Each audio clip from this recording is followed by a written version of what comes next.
జీవితంలో ఎవరెవరికో ఎన్నెన్నో కథలు ఉంటాయి. అలాగే నాకు కూడా ఓ కథ ఉంది. హలో, అనుకుంటున్నారండి? నేను ఎవరో తెలుసా మీకు?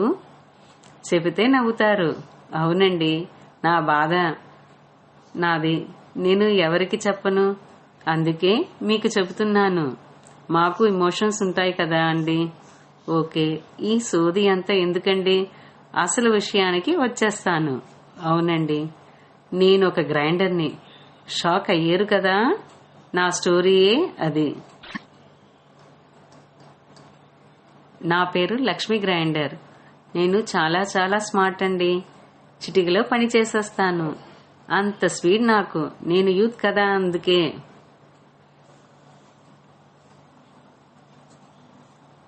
ఇప్పుడే షాప్ నుండి డెలివరీ అయ్యాను. ఎస్, ఇప్పుడే పుట్టాను అన్నమాట. చాలా హ్యాపీగా ఉంది నాకు. ఇంతకీ నా పేరెంట్స్ ఎవరి అని వెతుకుతున్నాను. ఇంతలో షాప్ వాడు నన్ను బాక్స్లో పెట్టి ప్యాక్ చేసేశాడు. కార్లో పెట్టేయ్ అని ఓ కేక వినపడింది. హాహా, నేను లక్కీయే. రిచ్ హౌస్కి వెళుతున్నాను అన్నమాట. లోపల ఒక్కటే యాంగ్జైటీ, ఎక్కడికి వెళుతున్నాను అని. ధడేల్మని బాక్స్ని కార్ డిక్లో పెట్టాడు బాయ్.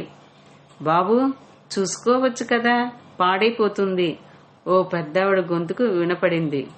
అమ్మయ్యా, ఈవిడ చాలా మంచిది, నన్ను బాగా చూసుకుంటుంది అని ఆనందపడ్డాను నేను.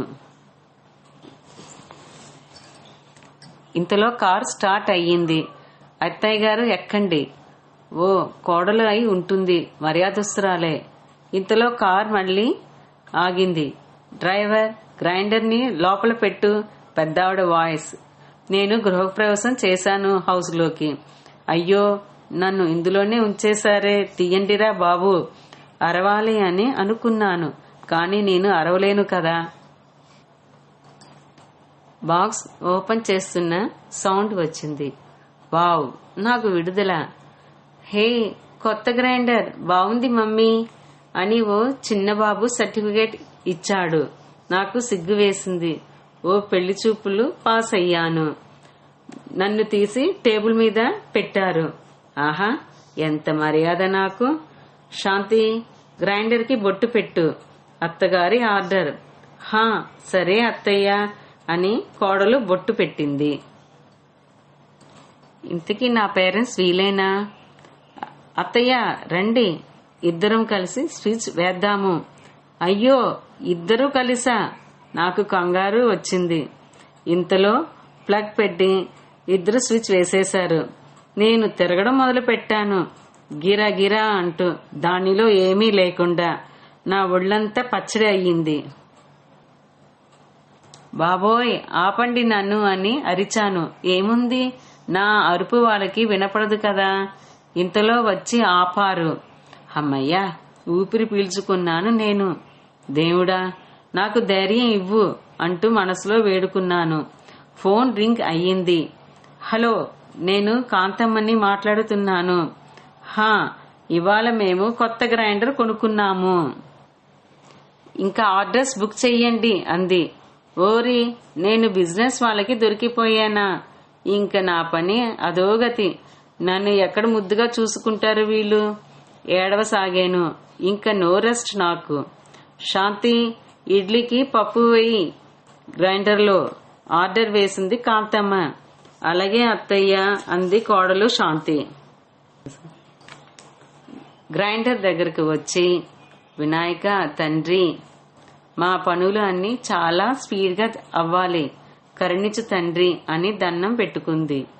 చాలా మంచిది, దేవుడికి దండం బానే పెట్టుకుంటోంది. అలాగే నేను కూడా వీళ్ళకి సహకరించాలి అనుకున్నాను మనసులో. శాంతి తన ముద్రమైన చేతులతో మినపప్పు వేసింది. నాకు గితగతలు వస్తున్నాయి. స్విచ్ ఆన్ అయ్యింది. ఇంకా పరుగో పరుగు. నేను 1 గంట సేపు ఆగలేదు. ఉడుకు రక్తం కదా అండి, అందులోనే డ్యూటీలో జాయిన్ అయిన ఫస్ట్ డే. నా టాలెంట్ మొత్తం చూపించాల్సిందే. రుబ్బేశాను మెత్తగా. స్విచ్ ఆపేశారు. అయ్యో, నా నాలిక బయటకు వచ్చినట్లు అయ్యింది. ఇప్పుడే కదా వర్క్ స్టార్ట్ చేశాను. పోను పోను నాకే అలవాటు అవుతుంది. శాంతి, ఎంత మెత్తగా రుబ్బావు పిండి, ఇడ్లీలు పువ్వులా వస్తాయి. ఇంకా అత్తగారు కోడలిని పొగిడింది. థ్యాంక్స్ అత్తయ్య అని కోడలు రిప్లై. అమ్మో, రుబ్బింది నేను అయితే కోడలిని మెచ్చుకుంటోంది అత్తగారు. కష్టం నాది, క్రెడిట్ అంతా కోడలిక. ఆవేశం వచ్చింది నాకు. కంట్రోల్ కంట్రోల్ అనుకున్నాను నేను.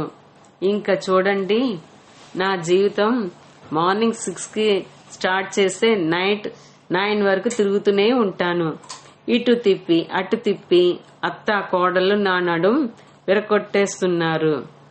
రాత్రి అంతా రెస్ట్. నా బాధని నాలో నేను చెప్పుకుని ఓదార్చుకుంటున్నాను. పోనీ రేపు పని చెయ్యకుండా నా బాడీని రిపేర్ చేసుకుందామని ఒక ఐడియా వచ్చింది నాకు. అయ్యో, అప్పుడే నేను ముసలిదాని పోయాను అనుకుంటారు. నన్ను ప్రక్కన పడేస్తారు. నాకు విలువ ఉండదు. అలా జరగకూడదు. ఎలాగైనా సరే పని చెయ్యాల్సిందే. అయితే అందరూ చాలా బాగుంటున్నాయి అండి, ఇడ్లీలు గారెలు మెత్తగా ఉంటున్నాయి అని పొగిడినప్పుడు నాకు ఎంకరేజ్మెంట్ దొరుకుతుంది. ఇంకా రెచ్చిపోయి పని చేయడం మొదలుపెట్టాను. ఎన్ని పెళ్లిళ్ళు, ఎన్ని రకాల ఫంక్షన్స్ చేశాను నేను చెప్పలేను. ఇలాగే 1 year అయ్యింది. నాకు ఫస్ట్ బర్త్డే కంప్లీట్ అయ్యింది. నా పేరెంట్స్ రీచ్ అయ్యారు నా వల్ల. నాకు చాలా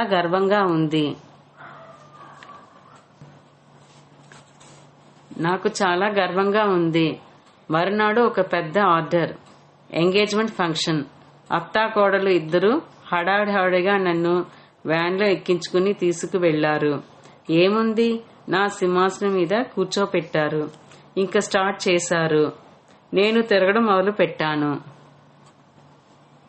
అత్తగారు గారెలు వేయడం, కోడలు పిండి తీయడం. రెస్ట్ వస్తుందా అని ఎదురు చూశాను నేను. నో, 3 hours నుండి ఇదే పరిస్థితి. బేషుగ్గా ఉన్నాయండి గారెలు, రుచికి రుచి. అందరూ లొట్టలేసుకుని తింటున్నారు. నాకు కళ్లల్లో ఆనందం. ఇంకా ఎక్కువ ఎనర్జీతో పరిగెడుతున్నాను. ఇది డూ ఆర్ డై పరిస్థితి. ఇంతలో పెద్ద కేక వేసింది కోడలు శాంతి, అత్తయ్య అంటూ. కాంతమ్మ పరిగెడుతూ వచ్చింది. ఏమైందే అని. అది అత్తయ్య అంది శాంతి టెన్షన్తో. చెప్పవే అరిచింది కాంతమ్మ. అది మరి గ్రైండర్. అంతే, సైలెంట్. మీరే అర్థం చేసుకోండి. Grinder out of service.